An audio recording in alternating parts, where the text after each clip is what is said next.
Go. Alright, let's get this shit rolling. Damn it. Come on, hurry the fuck up. Are you gonna go past it? I gotta do the intro. Come on, say the intro. Okay, so, hello. Intro song. hello and welcome to 248. That is 2 guys, 4 color, and 8-bit. I am your host, Brentley Sproles, here with my compatriot. My name is Jake Jackson. And we're going to talk about some good old-fashioned nerd biz. This is a podcast that's pretty much been started by listening to a bunch of Kevin Smith stuff, and I Sell Comics, Tell 'em Steve, Dave, Smodcast, Fat Man on Batman. So this is kind of an all-around nerd podcast to speak to the younger kids who are getting into the podcast industry. Man, there's a lot of old folks in the podcast industry. We're gonna try to spice it up with some youth.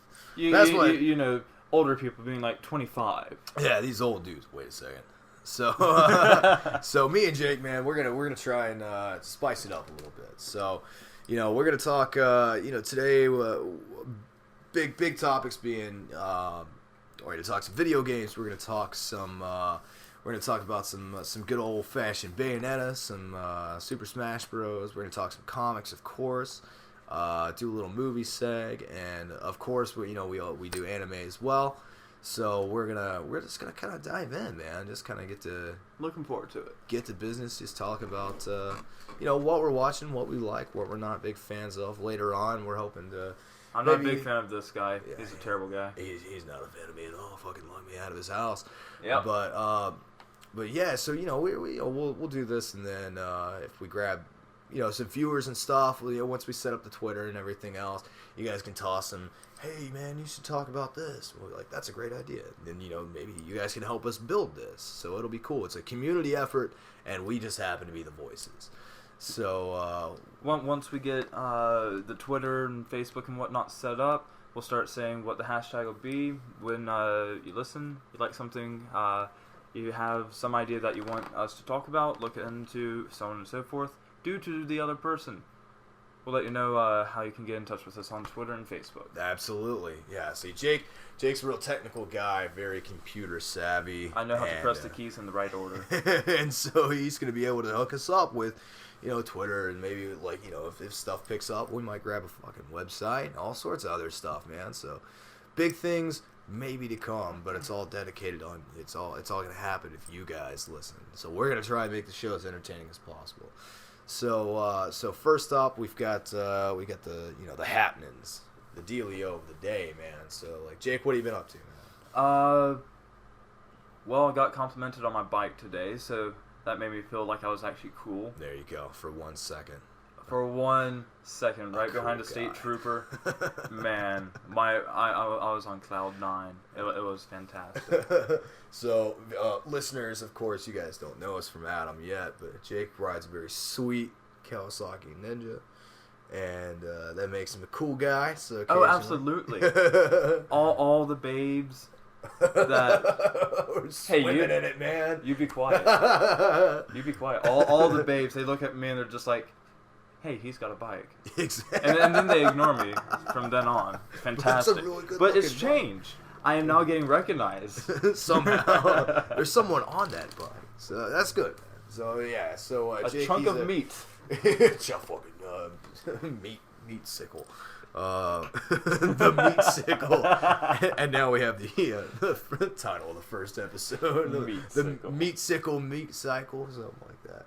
So, alright, so what have you been doing today? I haven't really been doing that much, man. Just working. I work for a retailer that shall not be named. I did get a very fun, a little bit of happiness within my life, and that was I got to see Flogging Molly at the Orange Peel here in Asheville, North Carolina. It was an absolute treat. They were wonderful.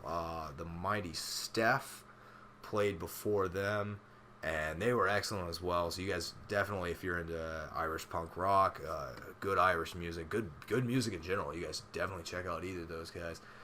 Wonderful to listen to. So I got to do that, man. It was my second ever concert. So fun. It was a blast. It was a treat, man.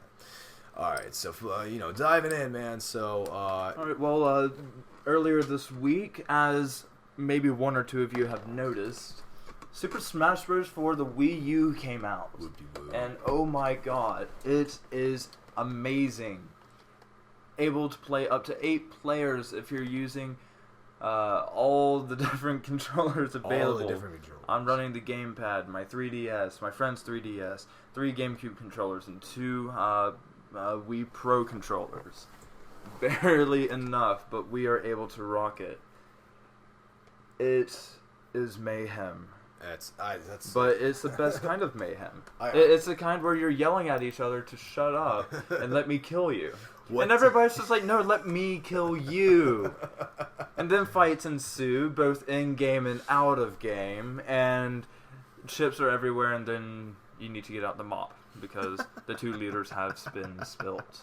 What you brought up was actually a really good point, man. I mean, couch gaming is back. One thing that Nintendo has yet to... they will never abandon that because that's the biggest thing about their console. Exactly. Hey, you're my friend. Hey, oh my God, I'm touching you.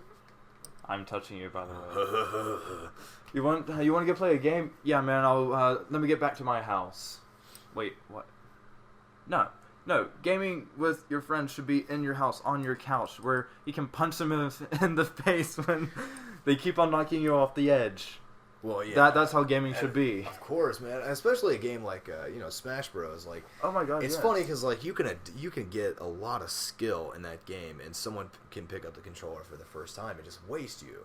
Because it's like there's a combination of luck, there's a combination of just like... You've never really played, have you? I mean, like I'm not too bad. I haven't played the Wii yet, man. But like it's just funny because like it's in every guy kind of game. It's very casual. You just you grab a couple buddies and you just beat the crap out of each other in the game, and it's great. Unless you're with my friends, in which case,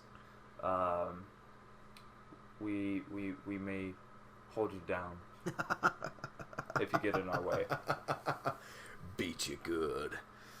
Yeah, man, so I think it's so funny going back to like where the N64 had 4 ports, which except for the GameCube, I don't think any other console has actually had like 4 ports for a hardline controller. But PS2 that had 2, PS1 had it only had 2. Yeah.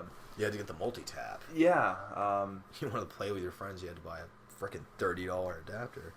Yeah. Now, if you want to play with all 8 of your friends, you only have to buy a $20 adapter, and that's not bad. Which, I mean, I just think that's so cool. You can use the 3DS, you got the gamepad, of course, with the Wii U, and also, of course, the GameCube controllers, which I would definitely be I would be one of the guys using those. Oh, absolutely, hands down. I mean, there's so many people still saying that for Smash Bros., the GameCube controller is by far the best controller. Oh, yeah. Oh, God, yeah. The layout, the A, B, your jumps, your shoulder buttons, your analogs for the shielding, the C-stick if you're a C-sticker.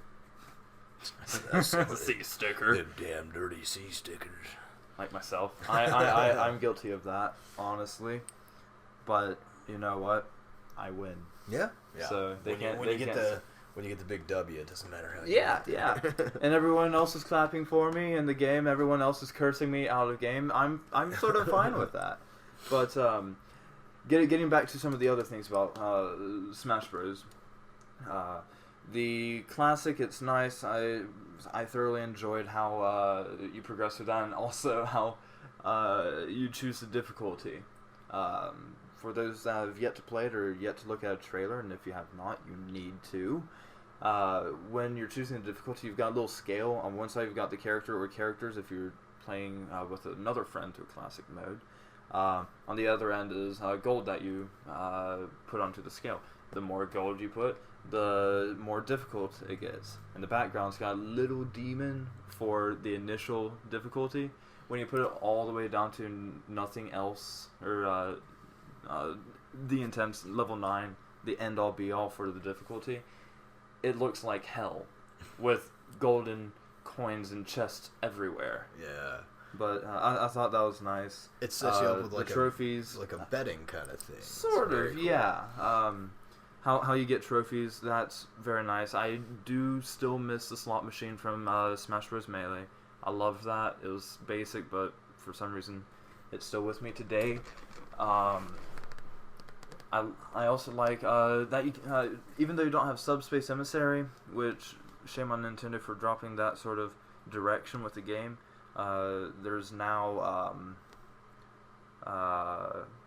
challenges, depending on the difficulty and the characters and everything else. These challenges are insane. Like on one, you're on Lilac Cruiser, and you have to prevent Game & Watches from landing on it. You play as Falco and Fox, and if one lands on it, then you lose. You have to take down 10 of each 3 colors: red, cyan, and green, and gray. Sorry, 4 characters. But their stock slowly regenerates as well. So it takes forever and it's ridiculous. But that's Smash Bros. And I love it. If you haven't gotten it, I highly recommend you get it because I've played every rendition of Smash Bros. The original all the way up to what we've got now. I think this finally beats Melee, in my opinion. And I know some people are just like, nothing will beat Melee.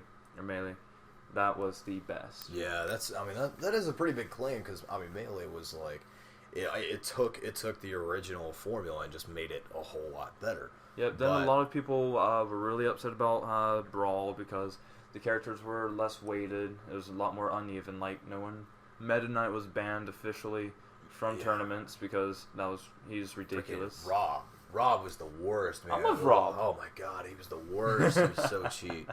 He's not cheap. But yeah, I thoroughly enjoyed Brawl, but I think the newest iteration is absolutely the best. The graphics 100%. are beautiful. The controls, the number of players you can have now being bumped up from 4 to 8.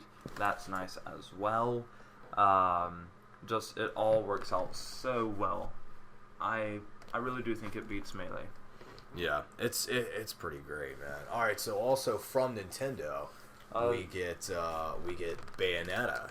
Now, I haven't gotten to play it yet. Have you? I have not played the second one. I played every facet of the first game, and the weird thing is I'm actually pretty excited about it, man, because like Nintendo has always been known as like being the family company.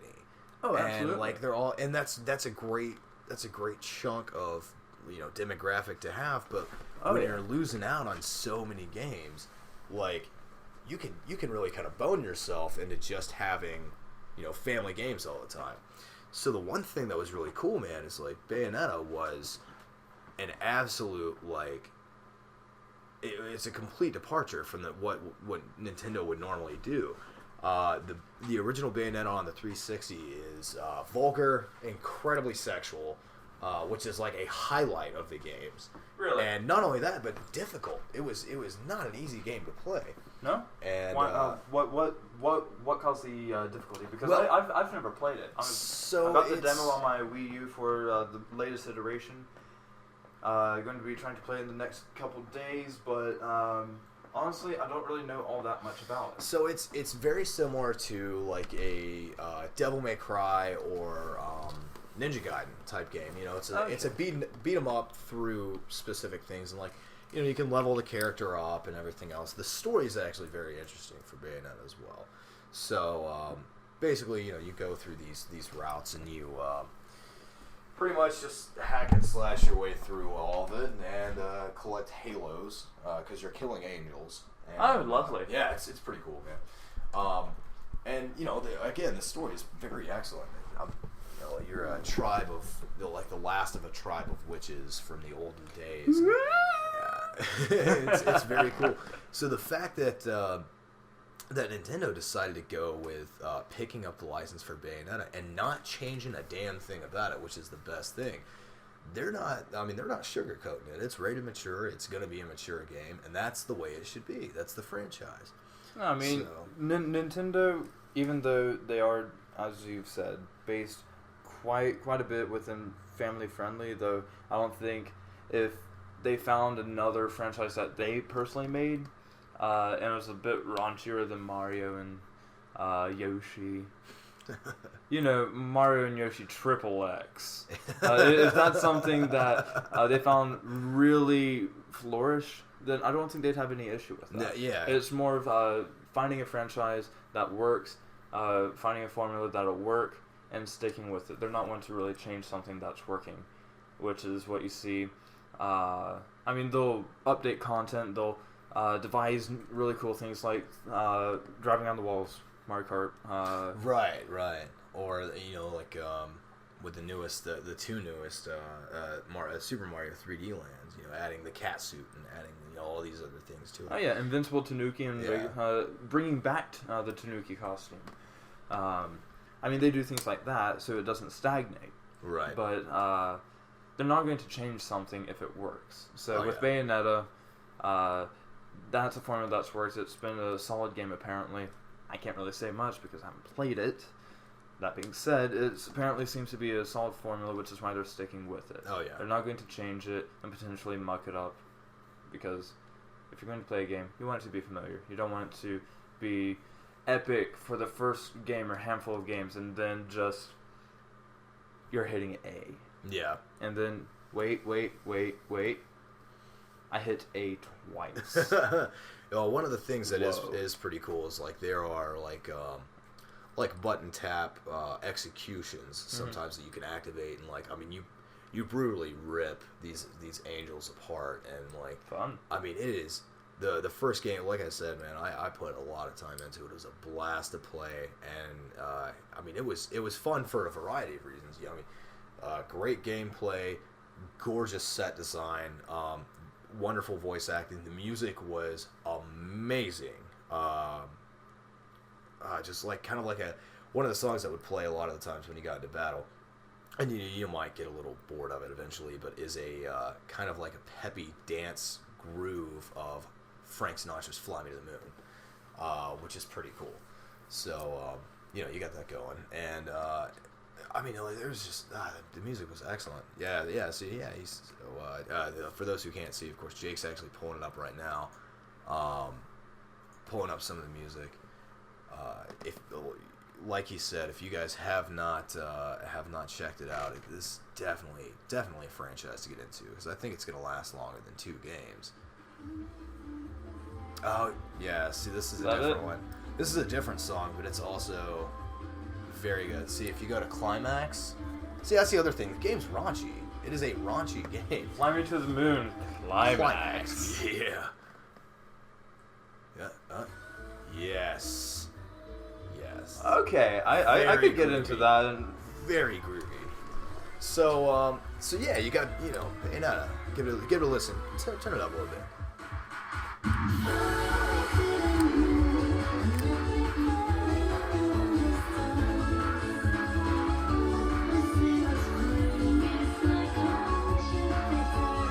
That's not bad. Oh, it's awesome.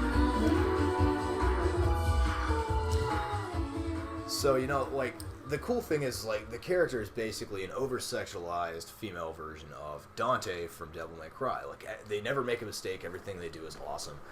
And that's kind of the digs. So, definitely give it a shot. Very, very fun game. I don't know how it's going to play on the Wii U. I just know how it played on the Xbox. And it was a friggin' blast to play. Well, I know a lot of people say, I don't see how you can play on the Wii U. The gamepad. Oh, the gamepad. Yeah. Oh, the gamepad. No, the gamepad, yes, it's got a screen in the middle, but where are your hands and where are the buttons? They're on the side. Right. When I first got my Wii U, I opened it up. I drooled over the console itself. I got my rag, cleaned that up, put it in its final resting place. I then put the cables in, got all that set up. Then I got the gamepad. I unsheathed it from the plastic protective garments it was wearing, and just it felt amazing. Unlike with the GameCube, and I love the GameCube, but this was so ergonomic. It fit to every contour in my hands. Every button was the perfect distance for my fingers to be able to reach it all. The analogs, they were buttery smooth. The offset for the L1, L2, and R1 and R2 was just right to where it felt like really good triggers. So just that little thing when people are saying, oh, the Wii U gamepad, unless you played it, I don't see why you're complaining. Yeah, that's a good point. Besides, it's a second screen which gives you some additional information that you don't, in most games, you don't really even have to use it. So, again, people are complaining and I don't know why. Yeah.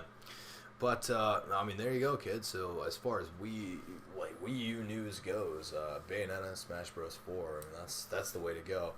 I asked Jake to put this next game on the agenda for a very specific reason. This is probably the most excited I'm going to be for a game the rest of this year. Persona Q. Well, how much of this year is left? Well, of course. Shut up. It's a technicality. Fuck you.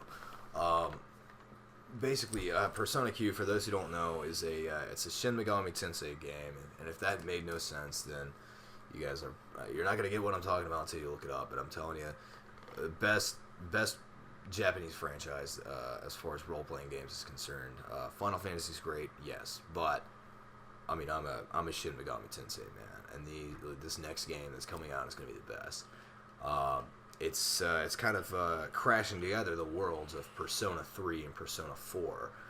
Persona 3, which back in 2007 won RPG of the Year. This is a game that premiered and only was played on the PlayStation 2 in 2007, when the PlayStation 2 was already on its way out.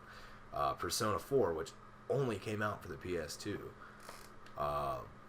did very well.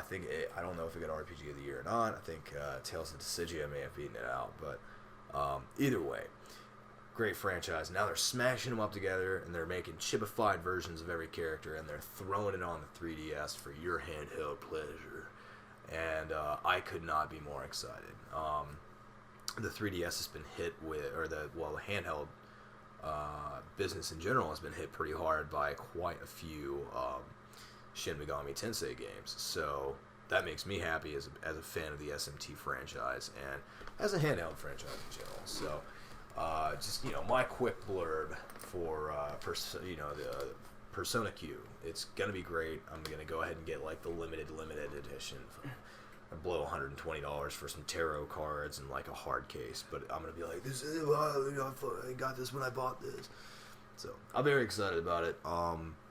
Besides that, as far as handhelds goes, we got February. We're gonna be looking forward to Monster Hunter 4 Ultimate, which I'm very excited about. It's gonna be fantastic. It's gonna be a blast, and I'm sure Jake and I will be gone for a while. Oh, yes. We're going to be gone for a while. We'll come back and we'll tell you, how much we did not eat and how much we just played the game. But so I mean, there's still more to look forward to, but a lot of the big games have already kind of went out of the way. I'm not sure about PlayStation or Xbox. I don't really follow them. I am such a Nintendo fan. That's really the only thing I really follow. But we may still see another game or two come out of reasonable weight for one of those consoles or something for the PC. Oh yeah, I'm sure. But until that happens, because it is the holiday season. Yeah. Oh yeah, stuff's gonna be dropping soon. But I still like, I'm gonna get Persona Q, and hopefully by the time I at least get close to beating it is when Monster Hunter will come out. I believe it's gonna be somewhere around February, because they did say it's gonna be Q1, so January, March, or February. Yeah. So hopefully we'll be seeing that soon. We'll definitely keep you guys updated, and hope we can hook up with you guys, play with some of you, just get some advice, all that good stuff, man. So we'll be spreading that goodness around. But so earlier you're telling me about it was called Court of Owls. The Court of Owls. So I got a digital copy of every comic. So we're jumping to the world of comics now, kids. The Court of Owls, which is written by Zack Snyder. Zack Snyder, of course, a very famous Hollywood director, man. He directed like all sorts of stuff. So, and he's like, man, I want to try my hand at comics. And he writes this amazing crossover many different DC comics to make this wonderful story called The Court of Owls. And it's actually, I mean, it's funny I'm talking about this now because it's actually been out for probably like a year and a half now, and I'm just getting around to reading it. But for those of you who may not have heard of it, who may have heard of it and like, I don't care, I don't know what that is. Court of Owls, kids. Absolutely wonderful. I don't want to give anything away, but basically was what Zack Snyder has said in interviews, which is what I'll use because I don't want to give anyone any spoilers. Is that Bruce Wayne prides himself on knowing every bit of Gotham, knowing exactly how every bad guy is gonna move. He's always got a contingency plan. Well, the Court of Owls is the story of what if he's not the best? What if he doesn't know Gotham as well as some other folks? And the actual name, the Court of Owls, comes from this kind of Illuminati type organization working in the shadows of Gotham. Very, very interesting stuff. It spans over, of course, Batman. It spans over Nightwing, Batwing, Catwoman, Batgirl. What about Catwing? No Catwing. No Catwing yet. Okay. His character in development could be hush. What a shame. I am looking forward to people at anime conventions dressing up as Catwing. Dressing up as some Catwing. Oh, yeah. So, I mean, this wonderful crossover thing, and it all fits together like a Tarantino flick. As you read these issues one by one, you see chunks that are the same in every issue, but maybe a different angle. It's gorgeous the way this thing has been done. So, and Greg, he's got an Italian name. You slayed me today, kids. I can't remember his name, but the art in it is absolutely gorgeous. It's a little twisted, a little like Stephen King twisted. No, not just there's a reason why it's twisted. Which Or I The don't Room wanna go into. Tommy was so No, twisted. this is no Room. This is something you'll actually want to read. I like The Room. I like The Room. So, but no, man. We'll get to that later. So, but it just absolutely fascinating, wonderful storytelling on Zack Snyder's part, and everyone who had anything to do with that book, anybody who touched that story, uber talented, just absolutely wonderful. So, the Court of Owls, kids. Buy it today. Yeah, it's been on sale for over a year. Just pick it up, damn it. All right, so Jake and I were talking, and we were discussing what we need to actually talk about. What we actually what's relevant enough to actually even give justice with words. and of course, I know that everyone who's going to be tuning into this, they're just tuning in for the silky smooth sounds of me and Jake's voice. But there should be some content, man. You want some nougat covered in that chocolate of my voice. So we want to grab. You can laugh, man. That's funny. That's a good line. Oh yeah, 248. The nougat covered in the chocolate that is my voice. Anyway, so he and I were talking, and Jake has probably more of these books than anybody I know. And probably one of the biggest fans of this particular franchise. Always relevant. Has been since its inception in, I believe, 77, maybe? Slay me, kids, if I'm wrong. But you're going to be slayed for so many things. But, of course, I am talking so many things. I am talking about the one and only...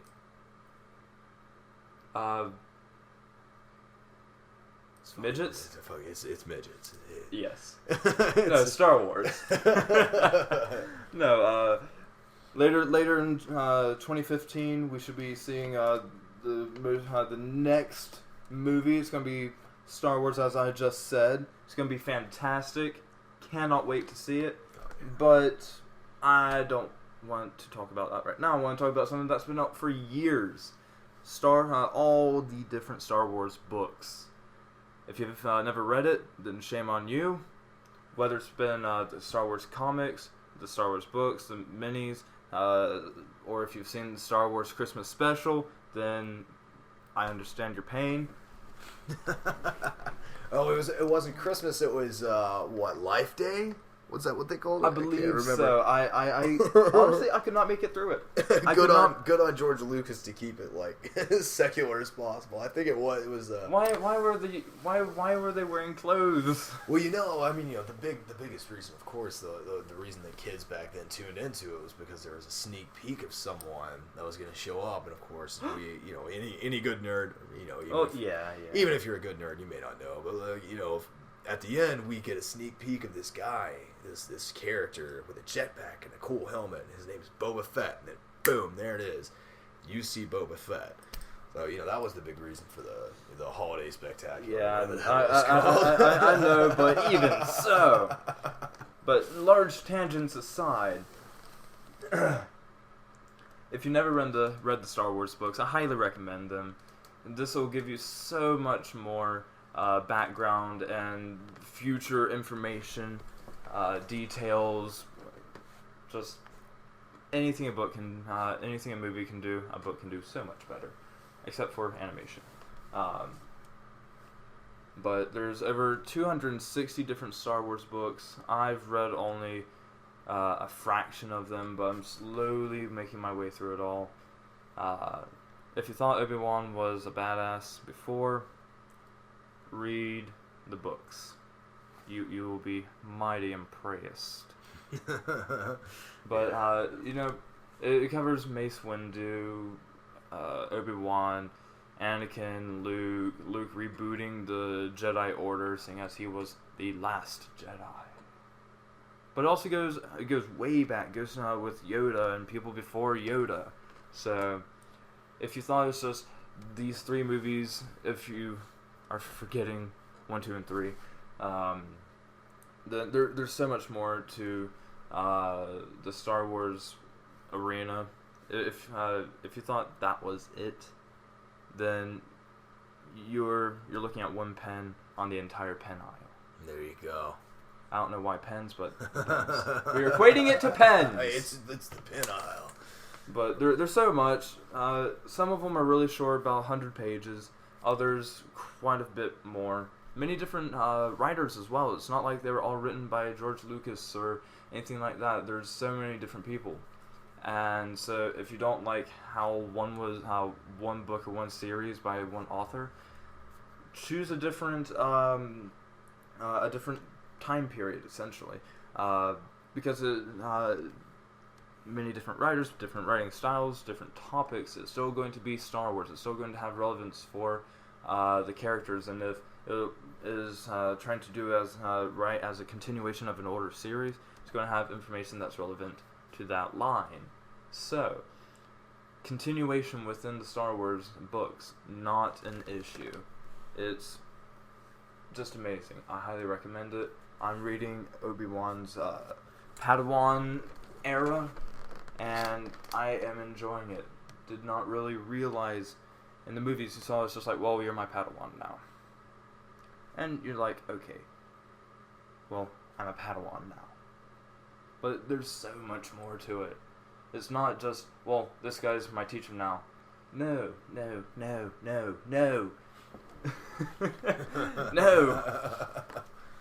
You pretty much become father, son, then two close friends. You learn how the other person thinks and fights. You tune into what they're feeling and thinking. You can tell when the other person's in danger, even if you're not around them. How you can tell when they're going through something, some big crisis, or they're conflicted, which can help you stay as a Jedi. If you know the other person's on shaky ground, you can pull them back in. But you can also tell if something's urgent or just some catastrophe has happened. Case in point, think back to which one was it? Episode 4, when Alderaan was destroyed. Oh yeah. Obi-Wan just sort of leans against the interior of the Falcon. It's just like, it's like millions of people's lives just. There it is. Yeah, just so. If you thought the Force was just sort of this whimsicalness, read the Star Wars books. You'll not be disappointed. and you will not have to worry about reaching the end of that last book for a long time. I give it a 10 out of 10, or a 9 out of 10 because I've yet to read them all. Read them. It's going to be awesome. Yeah, buddy. And you know, with the new movies coming out, I'm sure there's just going to be more and more books expanding upon the expansion. Well, yeah, I mean, actually, there have not, since the first 3, there's the explosion of writers doing all the different Star Wars books. But the momentum for that's really slowed down. Yeah. With I don't know, 7, 8, 9, or 0, -1, -2, however they decided to do the numbering. That's what fucking get people to listen to watch it. What? Movie 0. Movie 0. Okay. Man, what's your favorite Star Wars movie? I don't know, -1. What? Oh man, -1. Yeah. And a Jar Jar's an egg. That was shit. Even as an egg, he was annoying. He was always rolling around to places he should not have been. Yeah, man. But hopefully with the next 3 movies, there's going to be people going out, staying in, writing additional books, because I would love to see that. Hell yeah. So we get to this segment. We're going to be heading up north sometime in the future. Hey, yes, sometime in the future. That's going to be a big trip. Stein and I are going to take. Stein's one of my good friends down in High Point, North Carolina. One of my best friends, and he and I are going to be taking this big ass trip. More deets to come. Once we get everything ironed out.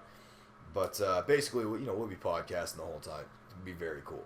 24/7 podcasts? Not 24/7. I gotta sleep and jerk it. So man, people can enjoy the nougaty goodness of your snoring. The nougaty goodness of my fucking nose. But in preparation for this, I'm trying to get my comic boner a little harder, and the best way to do that is going to the best place around, which of course Bedtime stories.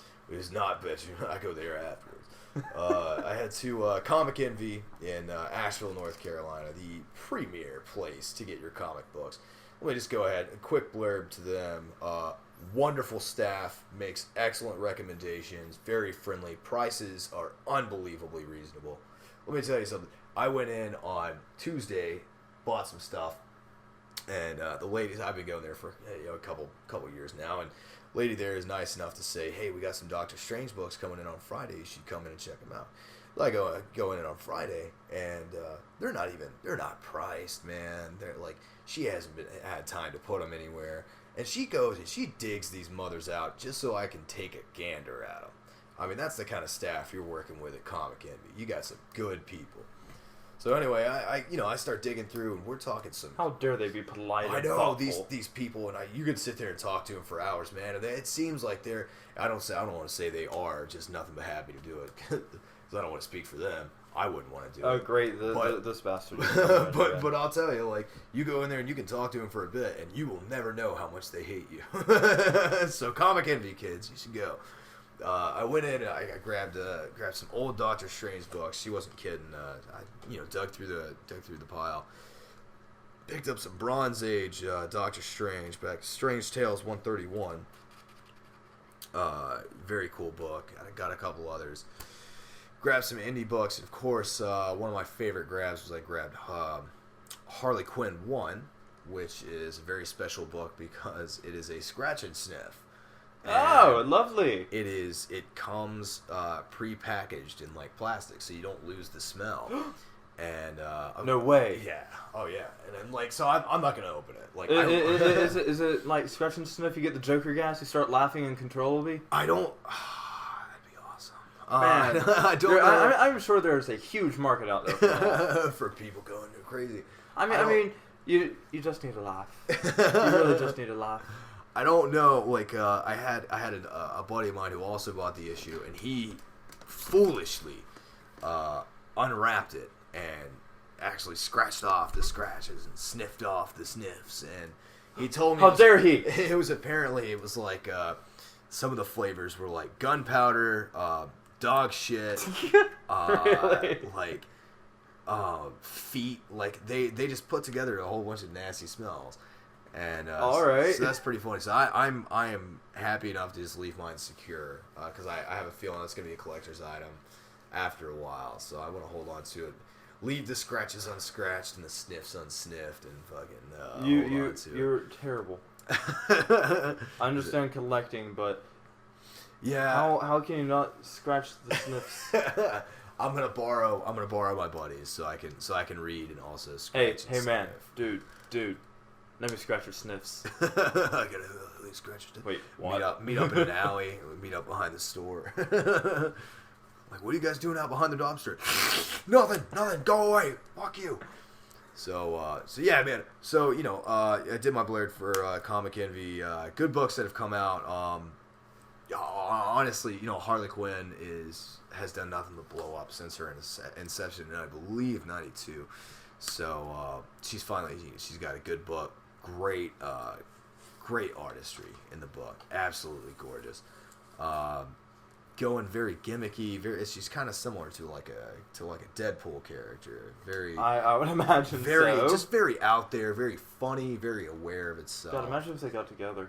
Oh my God, that'd be amazing. Insane. That'd be amazing. What do you insane? You mean amazing? Deadpool Quinn, Dead Quinn, Dead Harley Pool, Harley Pool, Dead Quinn, Harley Pool, Dead Quinn, Harley Pool, Dead Quinn. Somebody right now, like, when we put this up, somebody's gonna be like, "God damn it, that's the greatest thing I've ever heard in my life." That's not gonna happen. But yeah, so it should. It should. So reading Harley was good. I wanted to back up. I'm missing about 10 issues of the Red Lantern run. I was unable to get those, but DC is still kind of resting on their laurels as far as putting out the lithographic covers like 3 weeks ago. Which are very cool. Of course, I bought one. I bought the gimmick just like everybody else. As far as you're such a follower. I really am. Damn it, I will fall for it. Like scratch and sniff, awesome. I'm buying it. Oh, this cover's holographic. Give me 12. Yeah. What are you? 12? Yeah, pretty much. One for every year. One for every year. But yeah, as far as gotta have backups because I don't put my toys away. As far as Marvel goes, big news. Not that long ago, Phase 3 was released, so we have Captain America: Civil War coming out. We have a Black Panther movie. We have a Inhumans movie. Of course, what I'm most excited about is the Doctor Strange movie, which is going to be done by Benedict Cumberbatch, which is pretty good actor, man. So I'm very excited about it. So Marvel, they got their shit cut out for them. They know what they're doing. They've been doing this for a bit now. So I'm cool. very excited about the Marvel movies. And speaking of movies, so you were talking to me. Yeah, Dracula Untold. That's what it was. Okay. Now, I've yet to see it. And I'm a bad kid, so I've got a cam on my computer for it, waiting for the official release to come out so I can be even worse and pirate the actual movie. But I've seen reviews for it being awesome. Some people enjoyed it, but it seems like most people did not. Rotten Tomatoes giving it poor scores. IDBM gave it IMDb. Jesus IMDb. The music reviews. Oh my god. Holy shit. Okay, starting over. Okay, so 2 guys can't talk. 4-way. I don't know. So IMDb. The movie review site gave it, I believe, like a 6 out of 10. It got a really poor review, but I am going to brave the waters and see how bad it is. But I can't really 23 on Rotten Tomatoes. Yeah, 23% review of on Rotten Tomato. Metacritic gave it a 40 out of 100. And IMDb gave it a 6.3 out of 10. So, all around, we're looking at about a 2 out of 5. Yeah. So, it's going to be interesting taking a look at this. The trailer was awesome, but my concern is that the trailer was all the good parts. Yeah, definitely. For a movie that sets itself up to look as badass as it looked in the trailer, it's quite possible that's where all the funding went. Yeah. Pretty much, man. But even better would have to be Inland Empire. Okay, so I have no idea. You gotta paint me a picture, man. What's the poop all about? Acting. Oh shit. Okay, fair enough. All right, but for real. All right, what is it about? Yeah, so acting. Yeah. Is it really a movie about acting? Yes. Okay. All right. So give us in a way you would some never deets. guess. Inland Empire is about and if you don't want, because there's a big spoiler, if you don't want it to be ruined, jump ahead, because I'm about to break a bit of the initial whoa of the movie. So, Inland Empire is a movie about some actors making a movie. My head hurts. What the shit? That's it. All right, that's ambitious. Okay. But it's an awesome movie. As far as those that aren't really well known, Inland Empire is quite long. Let me see if I can tell you exactly how long it is, because it is awesome. 3 hours long. Holy shit. It's a 3-hour long movie, made in 2006. Really throws you for a loop. And you really should watch it with subtitles, because some of it is in, I believe, Swedish or Dutch, if memory serves. But I believe it's an independent film. Really long, fantastic. If ever you've gone on YouTube and typed in rabbits, This up. there's actually no. It does not. Rabbits does not pull up Inland Empire. Rabbits is some short films that are really strange and weird. Give it. I also suggest you give those a look-see. But they even pull that in to the movie. Oh, okay. Okay, cool, neat. But in the movie they're shooting, it's apparently cursed. They've never been able to finish the movie because someone has always died. But that's within the movie being shot within Inland Empire. Right. Okay. So, Interesting. This really throws you for a loop as far as trying to really explain and be like, well, in the movie's movie. The movie's movie. What? No, the movie's dream trailer. I don't know. But I highly recommend it. But hands down, my favorite movie would have to be The Room. The Room, Jesus. I love The Room. Hands down. Whenever I meet someone and they're coming over, it's late in the evening, it's movie time. The Room, hands down, every time. Anyone who is unfamiliar with The Room, is spot on. I would have to give it a 10 out of 10. I mean, that ass. It is. It is very well known as being the best movie possibly in the world. The worst movie that's the best ever been movie done. in the world. The best. It's so bad that it's become a cult classic. What cult? No, everybody loves it. So just because you don't like it. No, I have nothing. I have nothing against The Room. I think it's pretty fun to watch. There's people do screenings occasionally. It's very much like the same kind of thing with like Rocky Horror, except like they'll throw plastic spoons for whatever reason. There are just pictures of plastic spoons all over this movie. It's a motif of some sort. Maybe it's really deep and like I'm just too shallow to get it. I don't know. But so there's a fanaticism with the movie that is very fun. The actor for Mark. Oh hi Mark. Yeah. Oh hi Mark. Just hey Johnny. We won't. There's a lot of games. I'm fed up involved. with this world. There's a lot of games involved with it. There's drinking games. There's different cues where you do certain stuff. If you're every time you've seen his ass, you take a shot. Yeah. Every time the hairstyle is different within a certain love scene, you take a shot. Whenever there's some character that's not even supporting the support character's support character, take a shot. So like, if anyone, please, kids, if you guys have not seen this, like, we won't tell you how to do it. I'm sure they have a website. I'm sure you can go there. The movie's called The Room. The director is Tommy Wiseau. Tommy Wiseau. He's the writer, director, star, right? Star and primary actor. God almighty. Same thing as star. But movie. If you want a upfront review, look up The Nostalgia Critic on YouTube.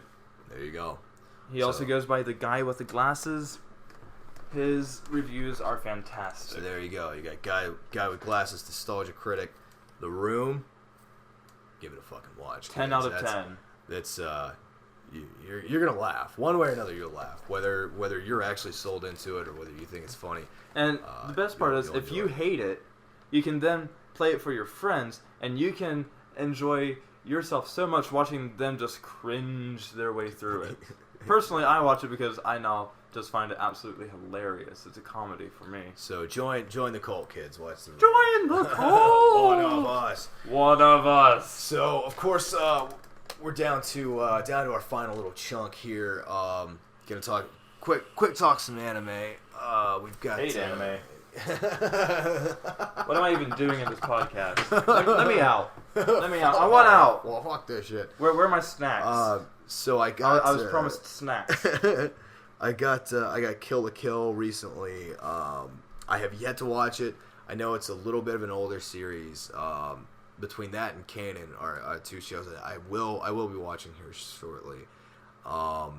Also, I just finished up I Couldn't Be a Hero, so I got A Job or This Job, I can't remember. Very funny, lighthearted. Wait, what was the name of that last anime? Wait, we got Kill la Kill? Or, next one. Oh, I couldn't be a hero, so I got A Job, or it's This Job. I can't remember which one it is. Okay. But so I just want to clarify. Yeah, if you the name of the anime that's roughly speaking, because some question on to one of the words. The name of the anime is I Couldn't Be Hero, so I Got This Job. More or less, yeah.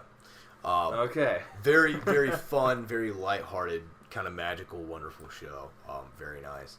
I also we didn't fucking write this down, but I finished Sword Art Online 2.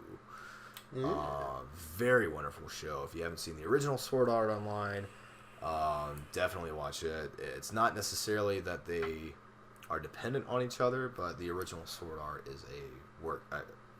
Not to belabor the word, but it is a work of art. And I also got Angel Beats, so like I got a stack.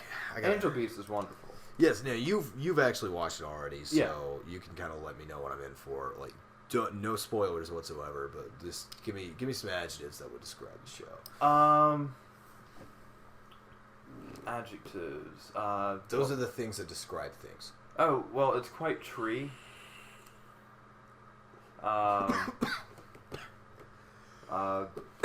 In the words of some of my friends, it's pretty beef, yo.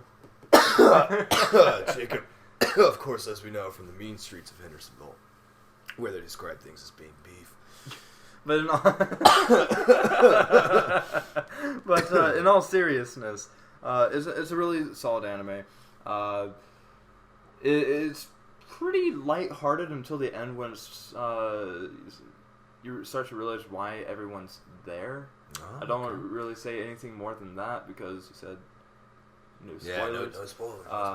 But it starts off really lighthearted, little confusing for the first episode while you're watching. You're just sort of like, wait, what?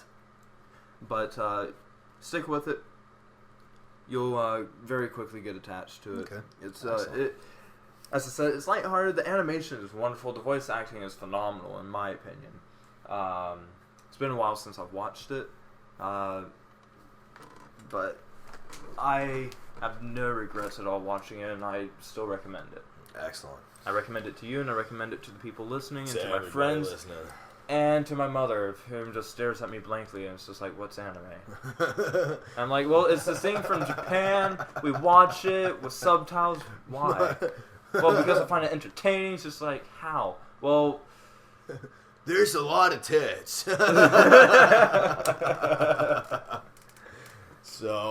So there you go, kids. On 16-year-olds. Yeah. Anime. Oh yeah, baby. So They're there only you go, 16 if kids. you want them to be. Exactly. So that's what we got for this episode of 248. Next week, we're probably not gonna have the Twitter and everything up for responses and shit like that yet. So you guys probably can't really tell us what to look at. So Because next we week are shameful. we are shameful. So next week I'm gonna look into some Avengers versus X-Men. Fucking great run that just completed not that long ago. So like that's gonna be the good comic chunk of it. Probably gonna end up watching everything Jake told me to watch. And Good. Yeah. You should. Yeah, pretty much. Yeah. Take Jake's recommendations. Jake's recommendations. That's going to be. We're going to make a segment just for that. Jake's recommendations. Jake's recommendations, where you just scream at people about what they. I recommend this. These are things that I think that you should enjoy because they're wonderful. So. But I don't even know you. I don't care. I'm coming over to your house to make sure you watch them. So. Yeah, I mean, I guess that's pretty much an adult for the inaugural episode of 248. We'll have we're real quick. Jake and I are gonna be starting to really work on this quite a bit. We're gonna want some music. We're gonna want some all sorts of good shit. Go ahead and let that play in the background. Let's sit. Gonna go ahead and do all the multimedia shit that we need to do to kind of get this thing running, get this stuff going. So you guys, if you like us, then once we get our shit up, you can like us and tweet us and twat us and all that good stuff. Real quick, I want to toss out the recommendation or the music behind the music we're gonna leave you with tonight is from. It's okay. All right, so here we go. So it's "Gangster Trippin'" by Fatboy Slim. But what you should do is go to YouTube, check out Durf Asdar's video. It's called Legend of Miyamoto. Awesome Nintendo Flash animation. Oh shit! Originally from Newgrounds, so I don't know if this says or not. Yeah. Oh, belongs to Awkward Squid. So there you go. So Awkward Squid of Newgrounds. Thank you so much for the video, man. It is a wonderful piece of art. We're going to leave it with this music, kids. From 248, I'm Brinley Sproles. I'm Jake Jackson. Y'all have a good one.